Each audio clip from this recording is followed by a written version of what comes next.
But since that we have so many confusions about what is the sage, what the sages see or don't see, So could you tell?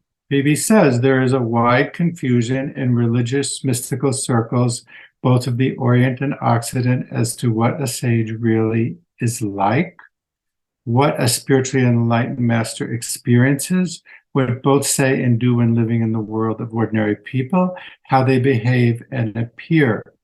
On these points, truth is inextricably bound up with superstition, fact with exaggeration, and wisdom with sentimentality. There is also a wide confusion of the real with its attributes and aspects, that is to say, with human reactions, interpretations, and experiences. So we could say, or GRAN and I would say, that PB came to do what he says here, to separate the confusion from the truth, to speak on the basis of his own experience in an unambiguous way, to tell us what really is, and to peel off the confusion, the misinterpretation, and the misunderstandings. And it's very important to do this for a sage because, as we did in an earlier presentation, we could have stages of illumination. So someone might not have the final illumination, but they still may have a degree of enlightenment. They still may be a wonderful teacher, but we need to know that they're not, let's say, finished. The other thing is we have the opportunity to be sages. We're here to become that. So we need to understand what it is that we are here to become, to awaken this seed within us into its full flowering of its full potential. Mm-hmm. A sage is a person whose perception goes farther, whose awareness goes deeper than the rest of their fellow beings.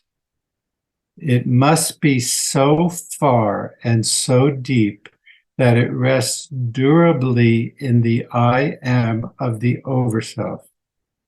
In other words, it's a permanent awareness or living in the consciousness of the overself. Without this, the sage does not possess the first, the most essential, and the most important of all credentials needed for communicating to others the art of attaining the overself. If you don't have it, you can't communicate it.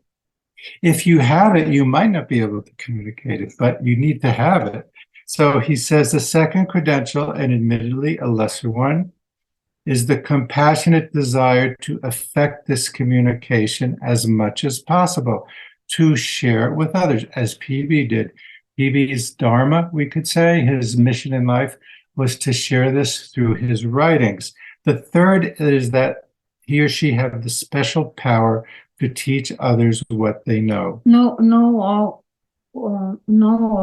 sages, they have the dharma to teach, but in the case of PB, he had these three credentials and was important for him. But for sure, we can't, share about this experience if you don't pass it through the experience. You could read about your intellectual, aspect, could understand, but really for you to, as he say here, to communicating to others how I attain the overself, really you have to experience this. And we propose that studying PB's writings on this will help us distinguish between the true teacher and the untrue or incomplete teacher.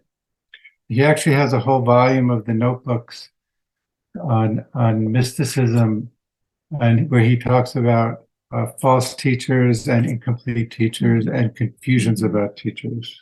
And here, this quote is important because PB defines exactly what is the state of, the sage. So he says, there are no breaks in the awareness of the higher nature. There is no loss of continuity in the consciousness of the immortal spirit. Therefore, the sage is not illumined at some hour of the day and unillumined at another hour. nor illumined while they are awake, and unillumined while they are asleep. So this helps us distinguish between, as GRAN pointed out before, the mystic who has this temporary enlightenment and the sage who has a permanent enlightenment, even while they're sleeping.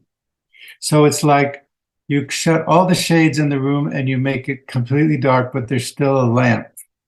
The lamp is your awareness. So you say, I had a good sleep. I dreamt a lot last night. I had a bad night. How did you know? Because there was this permanent underlying consciousness that in Hinduism is called Turiya.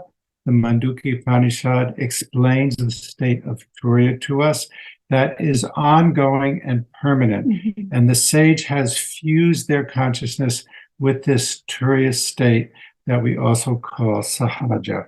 And he will explain, because people could ask, but how could I get or go into this state of realization? What I have to do? Because everybody have glimpse that we believe that everybody has one time or another time, sometimes had the glimpses. If not, we wouldn't be here now. Engage in these things, correct? Why would we want to know all these things if we didn't have a sense of what it was? He says, it is not only possible to attain these brief glimpses of the overself, but also to attain a durable, lasting consciousness of it. No change of this state can then happen. So sometimes we read about people who get a realization of the overself and it lasts for a long time, maybe a few weeks, maybe a few months. Then something happens and they fall back. The sage doesn't fall back. The sage stays there because no change of the state can happen. The adept discovers that its future is no different from, but quite the same as its past. This is the sacred eternal now. Only by this abiding light of the sacred eternal now is it possible to see how mixed and imperfect are all our earlier and transient experiences. So we may have like the most amazing experience of our life, and we just have all this divine bliss, and we think it's like everything. And then the sage consciousness realized that was just a temporary blip on the screen. And even though it was great, and even though it was a glimpse, and even though it gave you the motivation to have more of it, it was transient. And as we say, this is the important thing, Sahaja Samadhi is permanent awareness. Yeah, but I want to say something for people who still aren't there. Glimpses are great. Don't be discouraged to do, for example.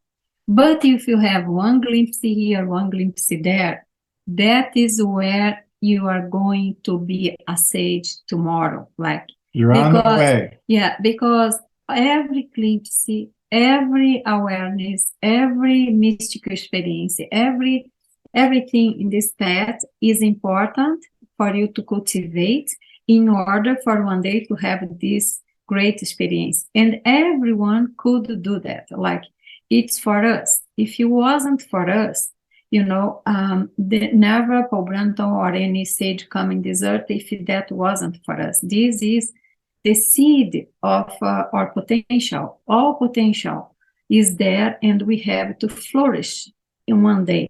What we have to do? Practice, correct? Every glimpse is to be like keep it alive in the memory. Cherish in your memory this wonderful experience. Yes. Practice the short path exercise. Remembrance all the time about the overself. Whatever you are doing, thinking in the overself. If you want to pray, you pray. If you want to meditate, if you want to singing. But the more important is keep alive the memory and the presence of the overself. Because the memory and presence of the overself that we have in the form of the glimpse is what will energetically generate that state to come back and ultimately be permanent if we do the work.